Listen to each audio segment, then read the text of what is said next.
Greetings,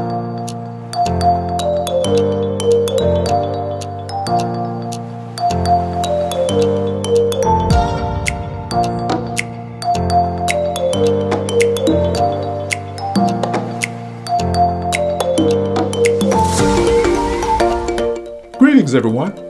Welcome to this edition of Storytelling Time.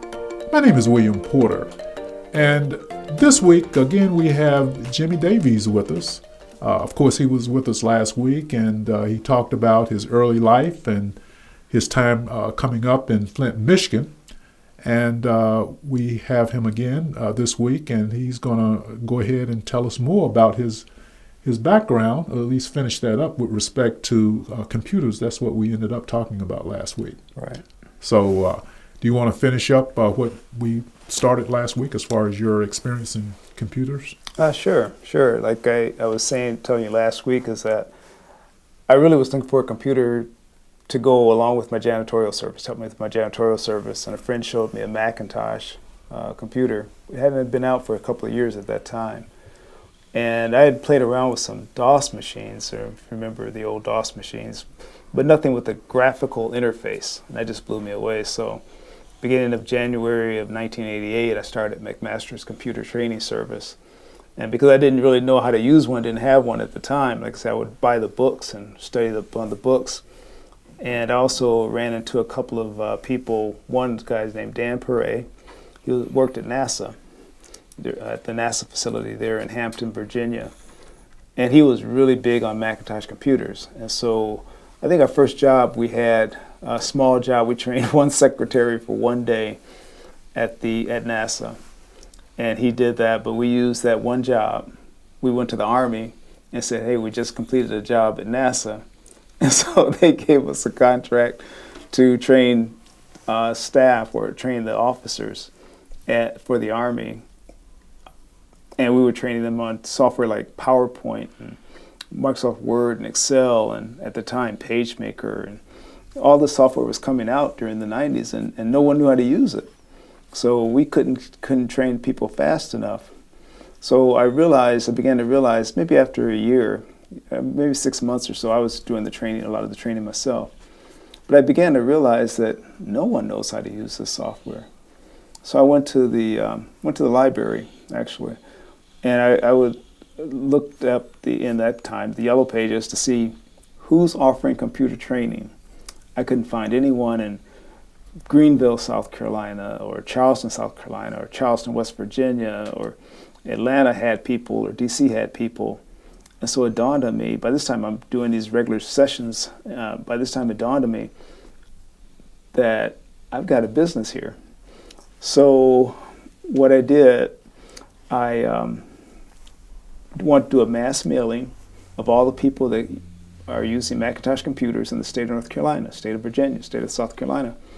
So I went to the magazines, Mac User and Mac Today at that time, Mac World, Mac User, Mac Today were some of the big magazines. And they would sell their subscriber list on labels. And I would buy them, send out thousands of flyers to people, Macintosh users. At the time I didn't have the money, so I sold my car to raise enough money to buy the labels and do the mass mailing and the printing. And it worked. And I would schedule usually 4 or 5 cities at a time, so that if one city doesn't work, I would get the other 4 or other 3 would carry the load, share the risk. It got to the point where I had to hire other instructors, had an office manager, had a marketing person. We were providing computer training in 30 cities throughout the Southeast on a regular basis. And there were times when I literally couldn't get home. Again, this was during the 90s. And all the software was coming out, Photoshop, Illustrator, Quark Express, you name it. I probably taught on it at some time or another. When I started adding it up, I've estimated that I trained about 5,000 people on how to use software, all types of software. But then around the year 2000, I saw a shift. The demand was going down, and I started specializing. And I couldn't keep up with all the different software packages. So I started specializing as a database developer with a program called FileMaker. And what happened, people would ask me to come in and teach them how to use FileMaker. And then they realized that there's more to it than just a one-day class. And then they would want to pay me to create the database for them. And that kept happening over and over. So I started specializing in FileMaker database development, which I did for about 15 years, and worked for a number of companies, or with a number of companies during that period. One marketing ad agency out of Richmond, Virginia, learned a lot about marketing. They were doing traditional marketing like TV, radio, billboards, but they weren't doing anything on the internet. And then worked with a medical clinic in Raleigh, 6 years, developing medical software, keeping track of patients and all types of information. But maybe I should give you a chance to ask a question. But I was just trying to give you some background information on the computer skills. And then around the year 2015 is when I started looking at what can I do to really use the skills that I had learned over the years. Because I was always helping other people with their computer needs. I was helping people with their databases. But I was like, what can I do that I want to do? And I think that's when I started thinking about what I spoke about last week, being left out during the civil rights movement. That's when I started realizing that there's something I can do now to make use of my skills. But you know, it's kind of interesting that you talk about the technology back in the 1990s. We're talking about the 1990s. As opposed to, we're almost in the year 2020. And as you know, technology has changed so much. It doesn't stop. Right. So it's a challenge, I would think, to have kept up with all the changes in technology. So were you able to do that in a way that you were satisfied with? Well, that's why I realized I started need to specialize in something. And around the year 2000, I started specializing in database development because I couldn't keep up with everything.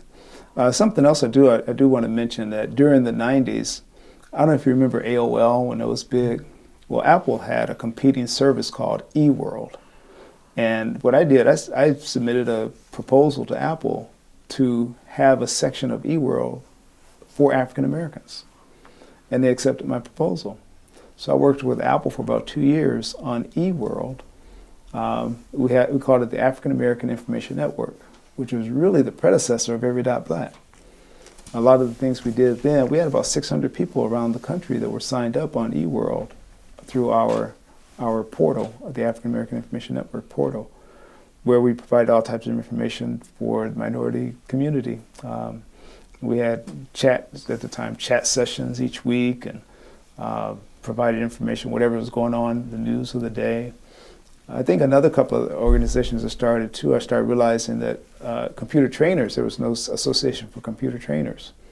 So I started one called the Association of Macintosh Trainers.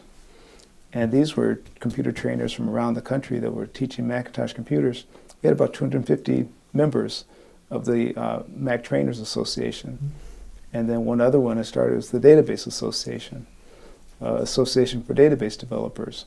But again, at the time, it really isn't dawning on me, but these are all the building blocks for Every.Black. Right, exactly. Yeah, there's associations and using technology, but right. Well, you know, this brings us to, and we'll probably get to this after a break. We'll go ahead and take a break now. When we come back, I want to talk more specifically about your faith, because I think indirectly we've been kind of talking about that since we've been having this discussion about technology and what you've done since your early days. So we're going to go ahead and take a break now, and we'll come right back with Jimmy Davies.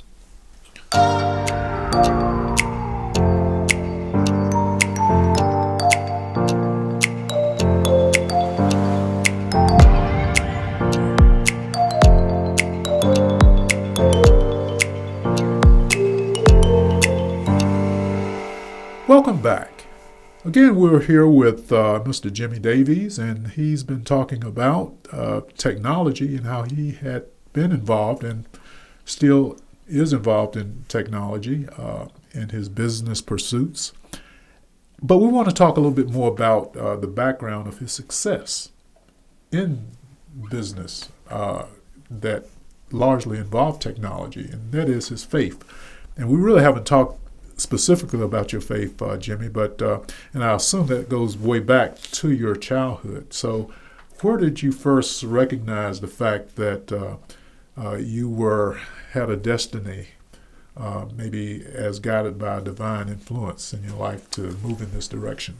Well, again, it didn't happen right away. When we were kids growing up in Flint, I have a sister, so that just the two of us, we went to church every Sunday. No choice. We were in church every Sunday. And I promised myself, when I get old enough, I am not going to church. I had enough. We were going to a Baptist church. We'd be there all day sometimes. I said, I'm done with this. And so for years, I didn't go. And not only that, at that time, too, I felt like, how do you know there's a God? How do you know unless you die? And it would drive my mother crazy because I just couldn't say that I believed. It didn't make sense. How do you really know? But one thing that one of my cousins told me, she says, well, Jimmy, she says, when life beats you up enough, you'll come back to the church. And she was right. So I guess it was actually during the middle of the computer training when the computer training was really taking off, but some of the other aspects of my life weren't doing so well. And two things happened that really made me start thinking about it again. And one, I have one cousin, his name is Keith, and Keith and I have a lot of cousins, but they're female, a lot of girls, and Keith and I were the only boys. So Keith and I became very close. Keith was a few years younger than me. But when we grew up, Keith sort of went one way. He kind of got into drugs. And I'm not sure what all he was doing. He never got into any serious trouble. And I went on to school and went to college. But for quite a while, the family was very concerned about Keith. We just didn't know where he was a lot of the time. Well, I think it was around 93. He came to the family reunion. He hadn't been coming to the family reunions. He came to the family reunion, and I've been hearing my mother, she was saying that Keith has really changed. He's in the church now, and he's really made a difference in his life. And saw him at the family reunion, and I could tell immediately when I met him, when I saw him again, like Keith is different. It was just he was genuine. You could tell he was genuine, and it made me start thinking about it because he and I were so close.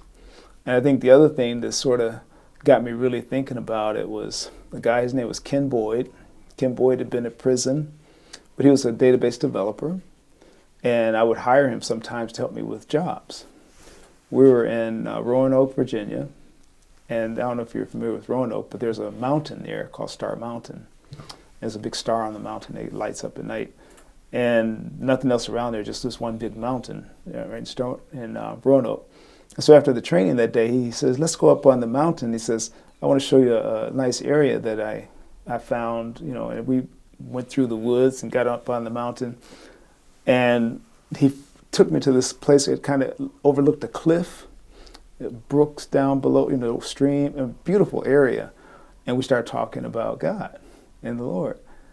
And Ken said something that stuck with me. He says, I look at God as being the master programmer. And I can't explain it, but that, what? I think I can buy into this. Relate to the programming I can part. yes. And that's what made me think. I said, I need to find out more.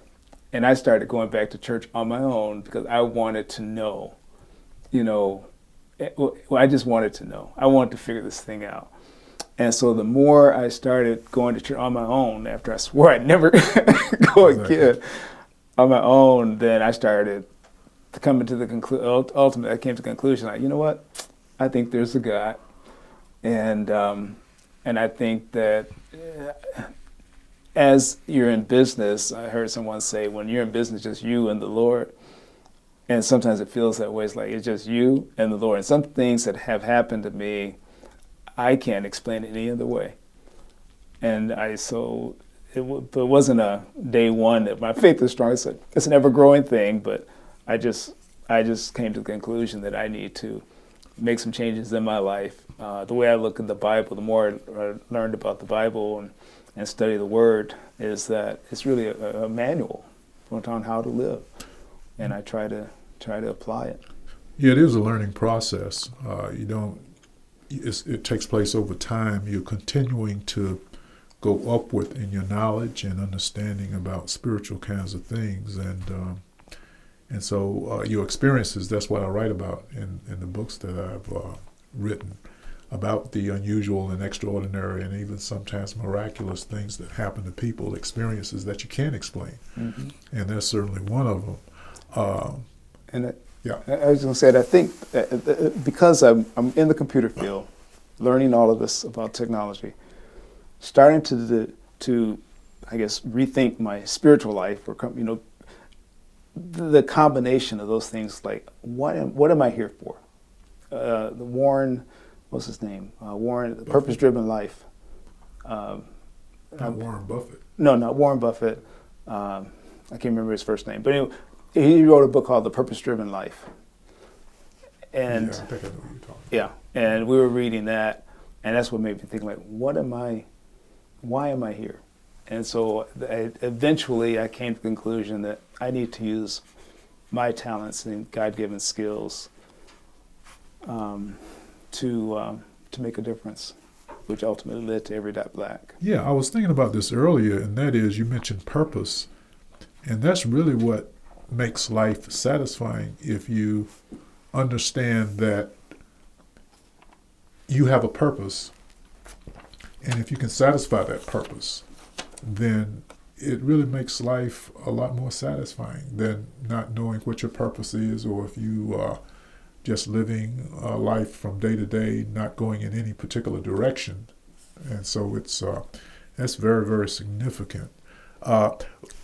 Speaking of faith, though, how has faith been connected, and I'm assuming in a positive way, in your business as you continue? And I think you hit on that just a minute ago. As you continue in your business pursuits. I think that, just my personal belief, I believe that God gives us what we need when we need it. And sometimes not necessarily when we want it. It's a song may not be there but he's always right on time. Right. And Rick Warren, by the way, is the author. Warren. Yeah, that just came to me. But I think that when you step out on faith, trying to live up, trying to decipher, what am I here for? We may not see the solution. We may not see all the dots connected, but it happens. But you have to step out on faith and take action towards it. And that's where I believe the divine intervention just starts to happen. It just, things come together. For example, I knew that I wanted to do something when I left the medical industry, creating medical software in 2015. I didn't know exactly what, but I knew I wanted to use my technology skills in some way. And within a few months, I was introduced to Joe Dudley through a mastermind meeting.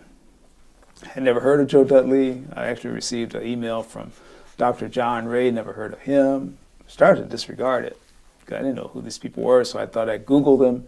And when I Googled them both, all types of information came up, and I thought, I need to go to this meeting. That one meeting ended up into a year and a half of weekly meetings learning about entrepreneurship. I didn't see that coming, but because I took that first step, then the things started to fall in place. And then it became clearer for me that I needed to use my technology skills to help others create wealth through entrepreneurship, to make a difference in their lives. I think another thing that happened is that I made a video about the importance of being an entrepreneur. Short video, put it on the internet. Bishop Michael Bates out of St. Louis, Missouri saw the video and called me, asked me for an interview. So I did one interview, 1 hour, asked me for another interview, did a second interview. After the second interview, he just asked me, would you like to have your own radio show? I'm like, sure. So actually my first thought was, well, how much? He goes, no, I believe in what you're doing. I want to give you a radio show 1 hour a week. So we did that. After 3 months, that 1 hour a week turned to 7 hours a week. Another month, it turned into 24 hours a week. And that's when I started bringing on other people like yourself to, hey, we would like to fill this time, but we want to talk about entrepreneurship and inspire people to do better in their lives.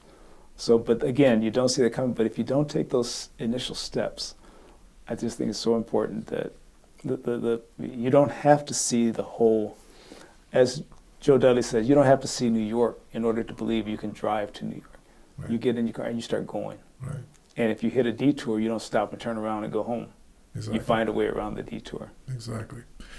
Tell our listening audience and viewing audience a little bit more about Joe Dudley in a brief period of time we have left, maybe in a minute. Because he's been very influential. I can tell that he's been that way for you and for a lot of people, as a matter of fact, especially in business. Yeah, actually, you can't tell the story of Joe Dudley without mentioning his mentor, S.B. Fuller. S.B. Fuller, born in 1905 in Louisiana, started with $25 during the 30s, 40s, and 50s and ran it up into $18 million a year. He mentored thousands of people, including Joe Dudley. And so when he passed on, actually, he literally turned over everything, his formulas and everything for his beauty products over to Joe Dudley. And Joe Dudley has continued those mastermind meetings for another 40 years. S.B. Fuller did it for 40 years. Joe Dudley's continued it. And then in 2015, I began to go to the meetings. And that's why right now we're holding a similar, pretty much the same format, meetings in Raleigh, Durham each week for anyone that's thinking about being an entrepreneur or wants to learn about entrepreneurship. The meetings were always free when S.B. Fuller did it. They were always free when Joe Dudley did it. And they're free now for anyone wanting to come and attend and learn to better themselves through entrepreneurship. So, but yeah, it was just, and Joe Dudley started with $10, ran up to $36 million a year, hired thousands of people, actually had several businesses, and he's really kind of a legend in the industry, in the beauty care industry. So we still have the privilege of meeting with him. Literally, he's an hour away. Anytime we want to go, he still opens the house up to anyone on Sundays and Tuesdays in his home. Anyone can go and just... and I understand he's in Greensboro. In Kernersville, right outside of Greensboro. Exactly, right. Great. Well, that's true. Faith works like that. If you act, then somehow you'll be guided in the right direction. And I think you've been guided in certainly a very productive direction when you met Joe Dudley, Dr. Joe Dudley, and Bishop Bates, of course, had a radio show. That's when I met you. Right. And so that's very great. Well, listen, we're going to go ahead and take a break now, and when we come back, and we only have a few minutes left, but we're going to ask Jimmy about the future and let us in on some of his intended activities over the next several weeks and months and years, especially beginning next year. And I think it's very, very exciting. You don't want to miss that. So we'll be right back.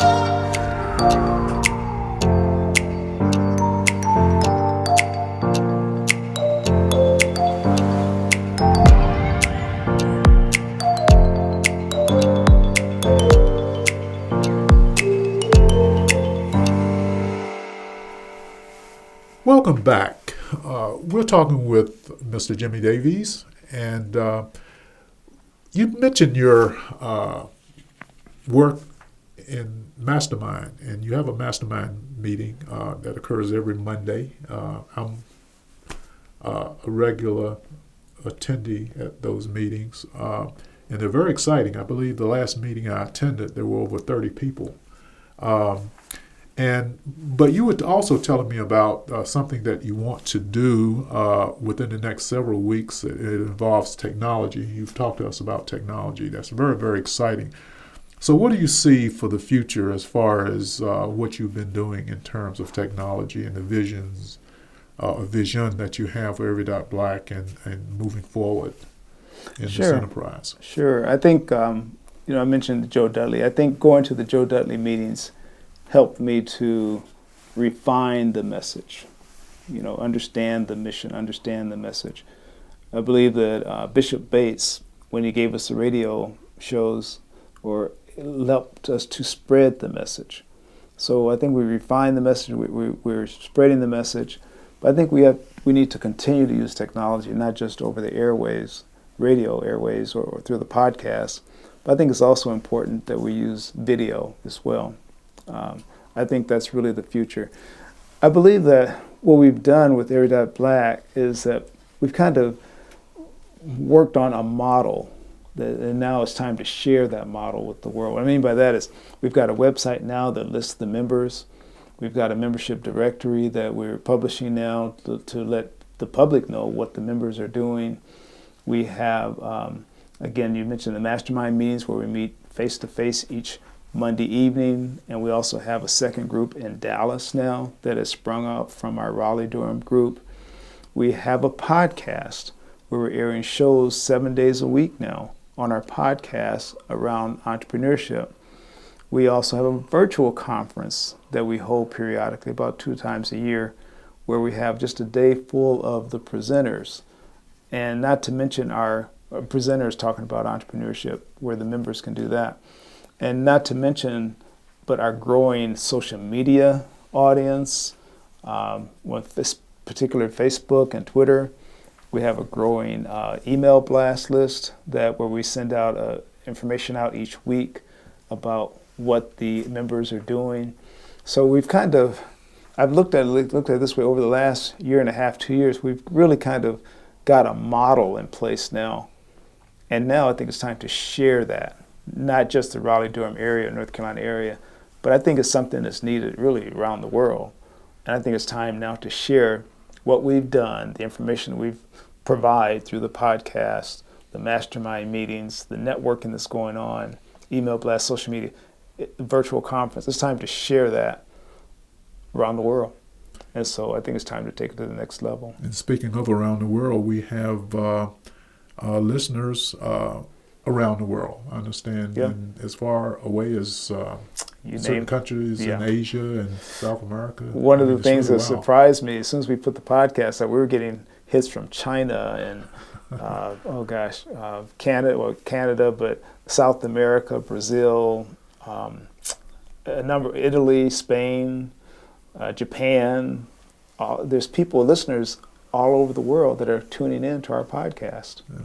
I think it's time to really push that message out worldwide. Not to mention every part of the United States. Oh, definitely. I didn't even. And the last thing I want to mention is the virtual conference. You didn't mention that, but we have a virtual conference coming up in March of next year, right? Well, and actually April. Yeah, we've got a virtual conference coming up in April. And one thing I didn't mention too that we haven't even really officially announced yet is we're also looking to do a follow-up to the gala. We did a launch party in 2018, and I've been approached to do a special edition of a mastermind meeting in January of 2020. But the virtual conference is where the members can put together usually about 20-minute presentation about their field of expertise.